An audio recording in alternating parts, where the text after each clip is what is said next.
and welcome to Allot 360 Analysts and Experts. I'm Michael Schachter, and we are here today to discuss cybersecurity with Jarad Carleton, Principal Analyst at Frost & Sullivan, and Ariel Toron, the Director of Cybersecurity Sales at Allot. So the first question I'd like to ask is the home really at risk? Do we have a real problem in home security? We do have a problem in home security today. Endpoint anti-malware systems, they only work on certain devices inside of the home, such as computers, for example. But there's a lot more devices that are being connected to the network today. If you take a look at my home, for example, we have a kitchen appliance that's connected to the network. We have, 2 smart speakers, 2 internet radios, a smart TV device, a printer. The point being that when you take a look at some of these modern IoT devices that can connect and offer different types of modern functionality for home users, you also have an issue of these devices needing to be patched. And that is not always an easy issue for consumers who aren't necessarily technically adept. They know how to plug something in and get it connected to the network, but that's about where their technical expertise stops.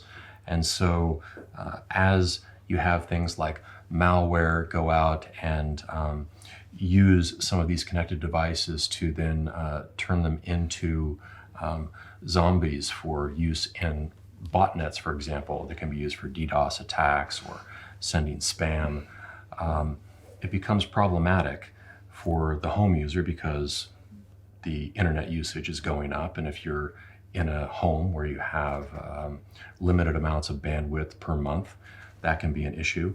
But it can also be an issue if you have lots of these homes with connected devices that are problematic with being brought into botnets, for example, and flooding the network with traffic. So yes, there is a problem today. Issue. Okay.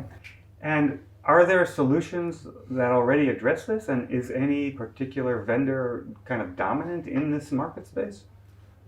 I wouldn't say that there's any vendor that's dominant. There are different solutions that are being attempted right now. I've seen solutions where some vendors have tried to put a firewall inside of the DSL router, for example.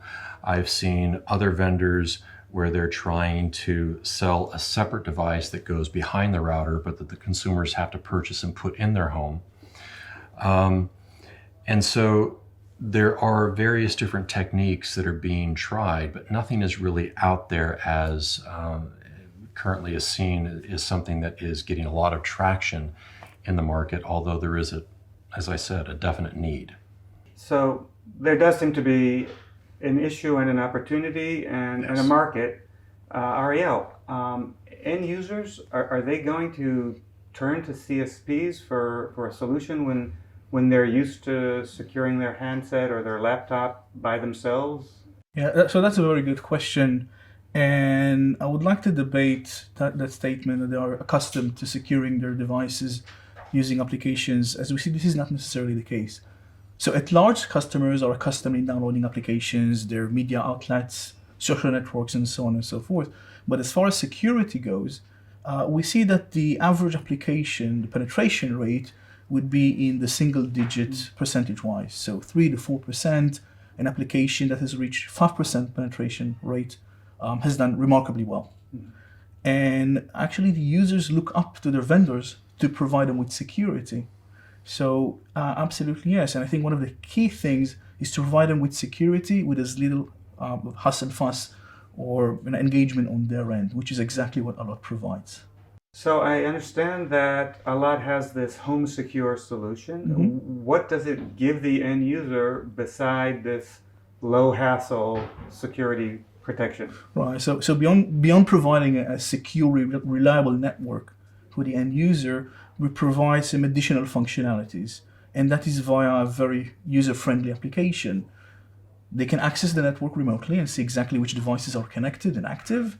You can gain view as to what your children are consuming, for example, how much online time they're spending on Facebook versus Wikipedia and others. Based on that, you can set their policies. I don't want my children to use or gain access to internet anyway beyond 8 p.m., for example. I want to make sure they have no access to illegal or adult content. So these, you look at this as parental controls that we provide. And there's an integrated chatbot that goes beyond security. It analyzes the network as it performs. And if we find any issues with the network, like a computer that is now hogging the bandwidth because they are downloading a very large file or an online gaming, then we will alert the user and provide them with proactive means to mitigate that issue. So improving overall user experience while actually reducing support calls to the customer center. These are some very interesting use cases, and something that's particularly pertinent now because it's been in the news recently. I believe it was in the UK that starting in the summer that adult sites are going to have to start verifying whether people are old enough to be accessing these sites. And so that is the model being used in the UK. Other countries may want to put that type of power in the hands of responsible parents. So what you're talking about, having the parents be able to tap into the dashboard, have that type of oversight, figure out, are they spending too much time on Facebook or Twitter? Are they going to that questionable adult website? Exactly. And it not only allows you to limit access to certain times, as you'd said, but also in cases of responsible parenting, for example, have those conversations with children about, well, what is it about this site that's interesting to you? Why are you accessing it so often, etc. And then also the issue of, in a multi-user household of the network, you can't necessarily have someone going and using massive amounts of bandwidth and constraining the use for other people. I have a home office, for example. I don't have children, but if I had children, I know that this is an issue that I would be struggling with. And, during certain times of the day, I need to have really good quality of service in my network because I use VoIP for my communications.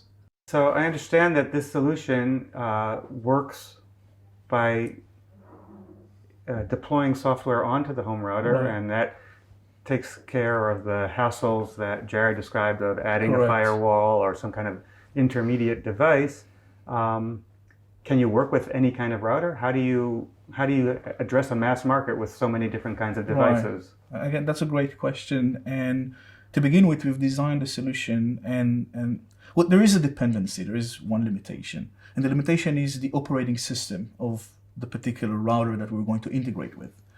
The benefit is the limitation is having a Linux operating system in place.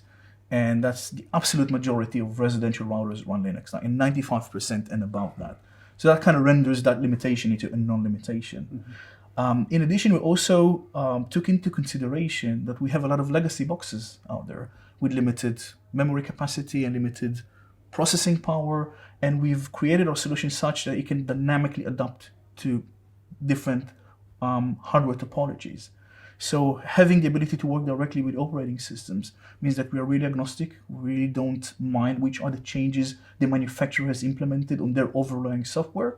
And working with a vast array of hardware configurations also kind of opens up the door to practically the operator's entire install base. So the solution that we're discussing is called HomeSecure. Correct.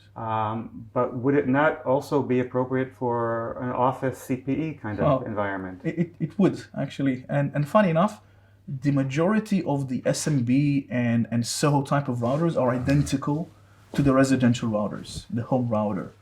They would differ maybe in branding and color, but essentially they are the same. So it will perform in equal measures to the SMB as well as to the home. I think the differences would be marginal. For example, if for the home consumer you would brand policy control as parental controls, then for the SMB you would brand it as content filtering, for example. Mm-hmm. But to that extent, otherwise they will perform identical.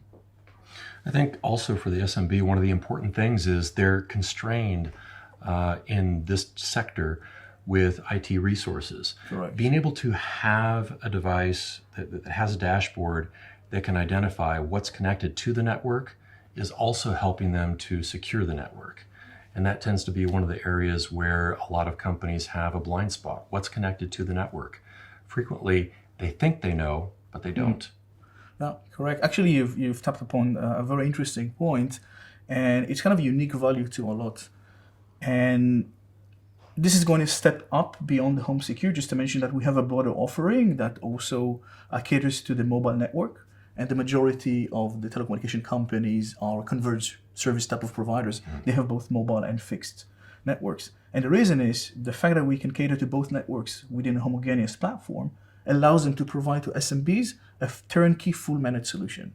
So for example, Michael, you are the owner of a small law firm with 20 employees, then you don't want to deal with IT, right? That's not your expertise. You don't want to deal with security. That allows the provider to step in and say, hey, we got you covered, right? Here is your broadband and router. These are your mobile devices for your employees. And this is the security to go on top of that. I will manage that for you. And this is important. One of the key issues in many organizations today is that they have too many vendors. And I hear quite often that they need to cull the number of vendors that they have in securing and managing the network. So they have, to use a common term, one throat to choke. Yeah. And this is really important because we have a shortage of information security professionals. And in some places, there's a shortage of IT specialists as well. And what organizations really need is an organization that is providing infrastructure to the CSPs in a way that reduces the workload of the IT staff, of the cybersecurity specialists, but also talking about the chatbot feature can reduce calls into the contact center, which also costs money. Thank you, Jarad. Thank you, Ariel. Thank you. That brings this session to an end. Join us next time for the next Allot 360.